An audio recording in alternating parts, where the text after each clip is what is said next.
भक्तजनों, आज आप सुने तुलसी माता का सुंदर व्रत कथा। शकुंतला नाम की एक औरत थी। उनकी 2 बेटा और एक बेटी थी। बेटी बहुत छोटी थी, बेटे दोनों बड़े थे। बड़े बेटा का शकुंतला तो विवाह करवा चुकी थी, लेकिन उनकी बड़ी बहू अच्छी नहीं थी। शकुंतला का बात बड़ी बहू नहीं सुनती और ना कोई भगवान का वो पूजा पाठ करती थी। शकुंतला का तो वयस हो गया था। एक दिन अचानक शकुंतला का ना जाने क्या हो गया, कांपते कांपते वो बेचारी अपाहिज हो गई। तब से शकुंतला वो बैसाखी पर चलती थी। बैसाखी उनकी सहारा था। शकुंतला अपना बड़े बेटा से कहती है कि मोहन, देखे मेरे जीवित रहते में तू सोहन का अच्छा लड़की देखकर शादी करवा दे। मैं भी चाहती हूँ कि सोहन का शादी हो जाए और उनकी पत्नी को देख लूँ तो मेरा मृत्यु हो। मोहन कहने लगा कि माँ, मैं तो अपना भाई के लिए लड़की देख चुकी हूँ।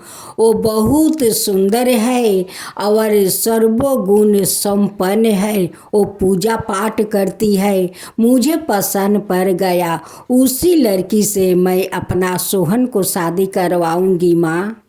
माँ पूछती है कि मोहन, उनकी घर द्वार कैसे है और उनकी अवस्था कैसे है। मोहन कहते हैं कि माँ, वो लोग गरीब है। उनकी एक ही बेटी है। वो बूढ़ा बाप को देखभाल करती है। कुछ थोड़ा जमीन है, वो आदमी लोग के दे देते हैं। वही लोग गाड़ते हैं। आधा अन्न उन्हें देते हैं और आधा अनाज वो लोग लेते हैं। वही से उनकी संसार चलता है माँ। शकुंतला का बहू एक दिन सुन लेती है या सुनकर चुपके से उस लड़की का घर पहुंच जाती है और लड़की के पिताजी से कहती है कि आप तो अपना लड़की को मेरे घर में शादी देंगे तो दहेज क्या क्या देंगे।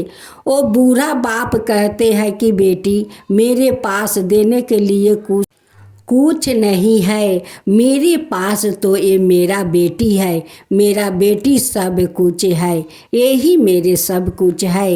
इन्हीं को तो आपको घर में दे दूंगा। बड़ी बहू कहती है कि ऐसा ही कैसे हमारे घर में अपना बेटी को दे देंगे। ये घर है, जमीन है, बेच दीजिए। अब बेच कर मेरा देवर को दहेज दीजिए। सावित्री सुनकर कहती है कि पिताजी, मुझे शादी नहीं करना है। जो घर में दहेज लोग मांगते हैं उस घर में मैं शादी नहीं करूँगी।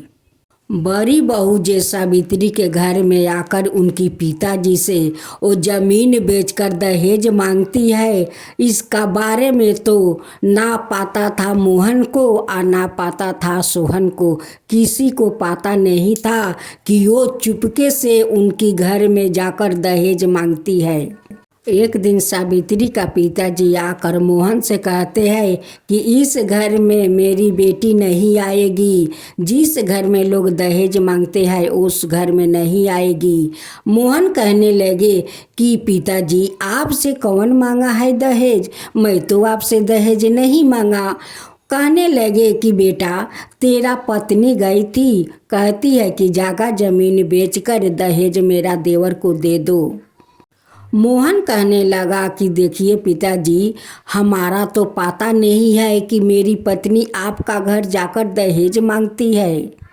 मोहन कहने लगा कि देखिए पिताजी, एक कपड़ा में अपना बेटी को विदाई कर दीजिए, बस वही मेरे लिए बहुत होगा। ये बात सुनकर मोहन का पत्नी तो जलने लगी। कहने लगी कि ये शादी तो नहीं रोकेगा, लेकिन मैं कैसे रोकूं, क्या करूं। उनकी गांव में एक अघोरी था जो सभी लोग से ठगा ठगा कर पैसा और जेवरात लेता था। उसी के पास से मोहन का पत्नी जाती है आया घोर से कहती है कि बाबा, एक काम कर दीजिए, आपको बहुत सारा मैं पैसा दूंगा। अघोरी बाबा कहते हैं कि बोल बेटी, कैसा काम करना है? जैसा बोलेगी वैसा ही काम हो जाएगा। कहती है कि बाबा एक लड़की है जो मेरा देवर से शादी होने वाला है, वो मेरे घर के लिए अशुभ है, मेरे देवर के लिए अशुभ है, वो आएगी तो मेरा देवर को मृत्यु हो जाएगा। उस लड़की के आप जैसा भी हो वैसा उसे ख़त्म कर दीजिए। अघोरी बाबा अपना दूत को बाजार में बैठाता है और कहते हैं कि वो लड़की की जहाँ देखो वहाँ से उठाकर ले जाओ और नदी में फेंक दो। उसी दिन सावित्री नदी से जल भरकर कलश में आ रही थी। अघोरी का दूत को नजर पड़ा और जाकर उन्हें हाथ पकड़कर उस नदी में घसीटते ले जा रहा था फेंकने के लिए। वैसे तो सोहन का नज़र पड़ गया कि इसी लड़की से तो मेरा शादी होने वाला है और ये शैतान लोग उस लड़की का नदी में क्यों फेंकने ले जा रहा है। सोहन जाकर उस लड़की को बचा लेता है और कहता है कि तुम अपना घर जाओ, नहीं तो ये बदमाश फिर से पीछा पड़ जाएगा। सावित्री अपना घर आ जाती है। मोहन का गांव में एक सेठ और सेठानी थी जो बहुत वो लोग धर्मात्मा थे, बहुत लोग का मदद करते थे। उन्हीं का घर मोहन जाते हैं और कुछ पैसा उधार लाते हैं। 2 दिन का मोहलत मांगते हैं कि मालिक मुझे कुछ पैसा दीजिए, मेरा भाई को शादी है, 2 दिन का बाद आपको सारा पैसा मैं लौटा दूंगा। सेठ जी पैसा दे देते हैं। मोहन लिया कर अपना भाई को धूमधाम से शादी करवाते हैं। सावित्री जब अपना ससुराल आती है, जेठानी दुख देने का शुरू कर देती है। कहती है कि बिना दहेज के आई है मेरे घर में तो बैठकर कैसे खाएगी। चल सारा दिन घर के काम कर। द्वार पर एक बैल है, उस बैल को तू चारा खिलाओ, चारी दो, पानी दे। सावित्री खूब सुबह उठती है, नहा धोआकर माँ तुलसी का पूजा कर लेती है। गौशाला में जाकर गौशाला साफ करती है, बैल को चारा खिलाती है, उसे नहलाती है। जेठानी कहती है कि देख, अगर इस मिट्टी का घारा फूट जाएगा तेरा सर मैं फोड़ दूंगा। संभार कर गौशाला साफ करना, संभार कर बैल को चारा खिलाना, संभार कर कलश में पानी भरना। अगर कलश टूटा तो मैं तेरी सर फोड़ दूंगी। सारा दिन जेठानी अपना देवरानी से काम करवाती थी। उनकी ननद कहती है कि भाभी, छोटी भाभी से तुम इतना काम करवाती हो लेकिन खाने के लिए नहीं पूछती हो। अभी तो भाभी नई नवेली है, देखो भैया लोग घर पर नहीं है, काम करने गए हैं, आया आप छोटी भाभी को इतना तकलीफ क्यों देती हो। ननद से कहती है कि जा 2 थाला में भोजन परोस कर ले आओ। 2 थाला में परोस कर ले आती है। ननद कहती है कि भाभी आप खाओ, मैं छोटी भाभी के साथ मिलकर हम लोग खाना खा लेंगे। वो कहती है कि नहीं, वो रोटी जो थाला में है वो बैल को जाकर खिला दो, लेकिन वो डाइन कुलच्छनी को मत खिलाओ। एक दिन सावित्री उस कलश में पानी भरकर बैल को चारी में डालने जाती है। उनकी हाथ से कलश बिछिल कर वो कलश फूट जाता है। जेठानी दौड़ी दौड़ी जाती है, कहती है कि यारे कुलच्छनी, तेरा शरीर में जोर नहीं है, तू अन्न नहीं खाती है, तू क्या बीमार है, कमज़ोर है कि तू कलश को तोड़ दिया। अरे कुलच्छनी, तू कलश के क्यों तोड़ा। अब तो जेठानी उसे बहुत मार मारती है।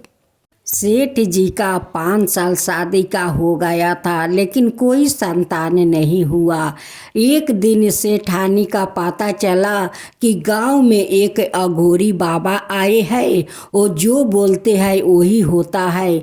वही पर सेठानी जा रही थी।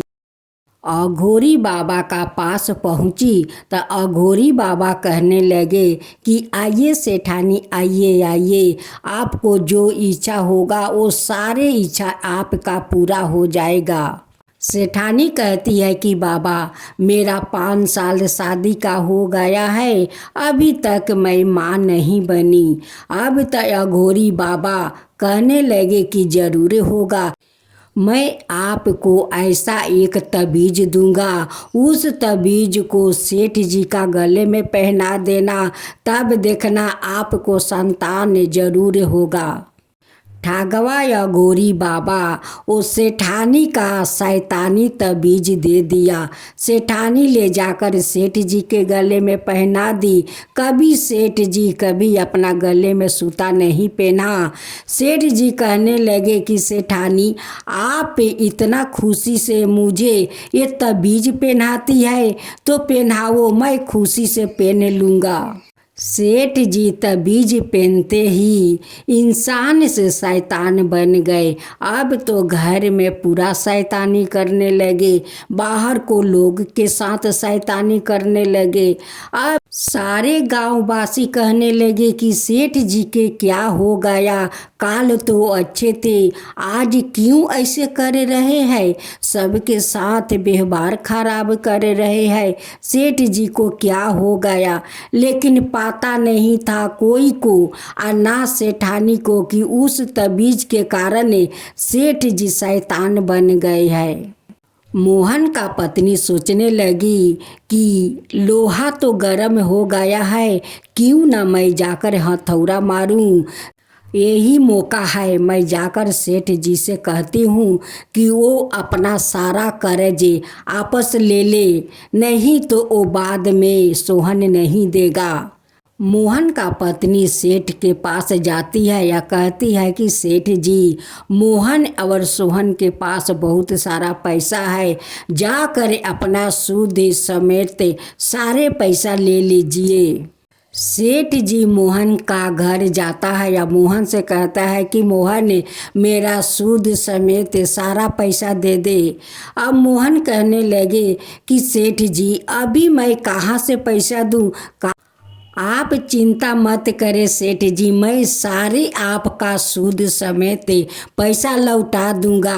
आपसे 2 दिन का मोहलत मांगी हूँ, आपका ठीक मैं पैसा सारा लौटा दूंगा, एक पैसा नहीं रखूंगा।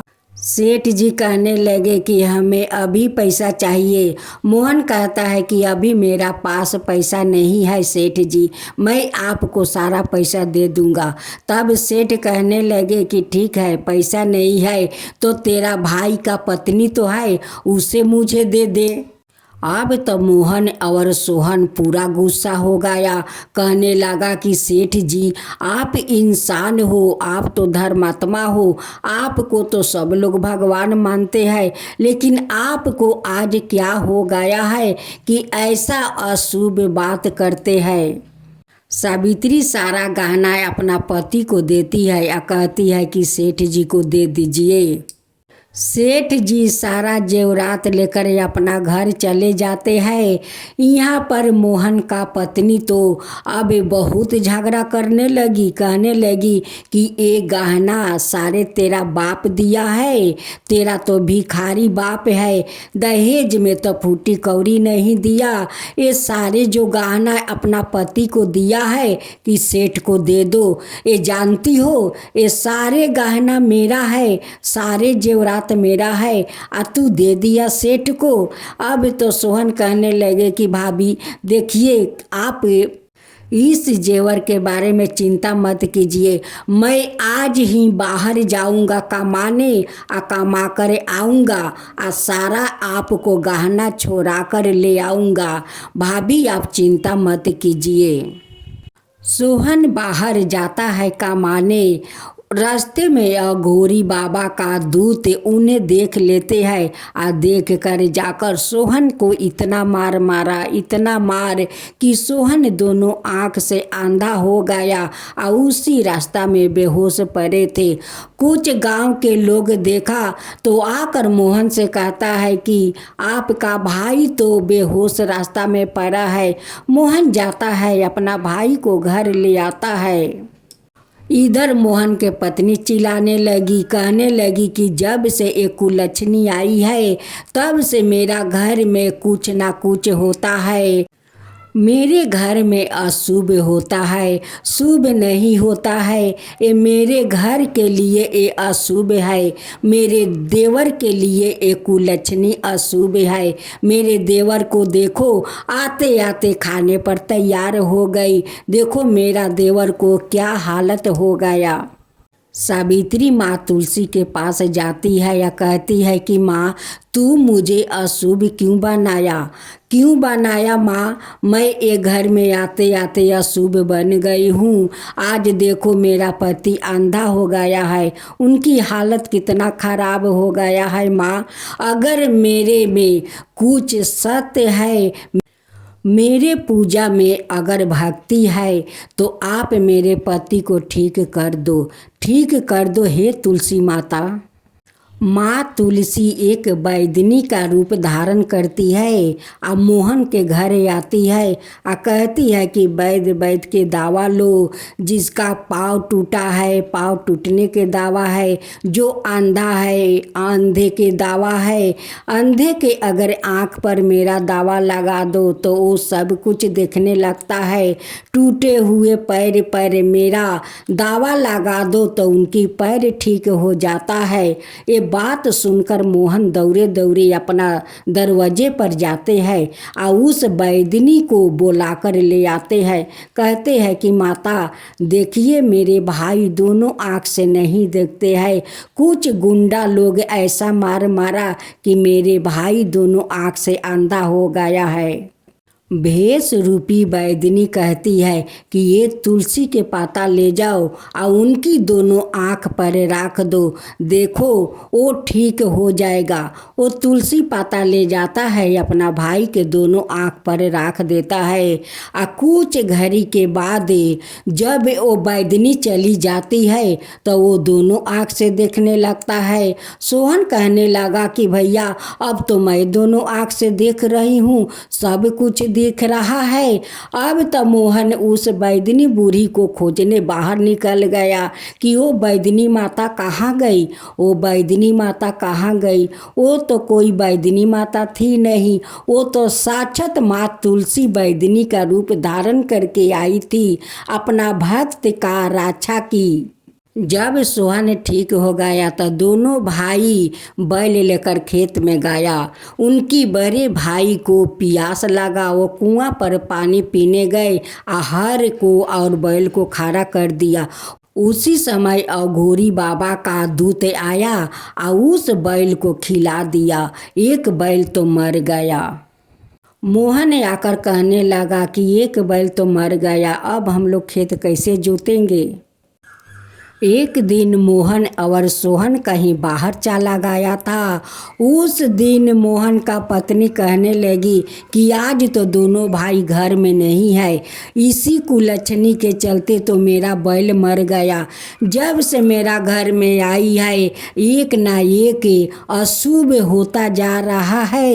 ये अभागिन का मैं खेत में ले जाती हूँ और इसे हाल में लगाकर मैं खेत जोतूंगी। अब तो मोहन का पत्नी सावित्री का चूल का मुट्ठी पकड़ती है और छिछराते हुए खेत में ले जाती है और उन्हें हाल में बांध देती है और बांध कर कहती है कि अभागिन चल ये हाल को टान, नहीं तो तुझे चाबुक से मारते मारते सारा शरीर के खाल उतार दूंगी। अब तो वो हाल टानती है और वो मारती है, चाबुके के मारती है। इतना मार मारी कि सावित्री खेत में बेहोश हो गई। अब बेहोश होते कहती है कि माँ तुलसी।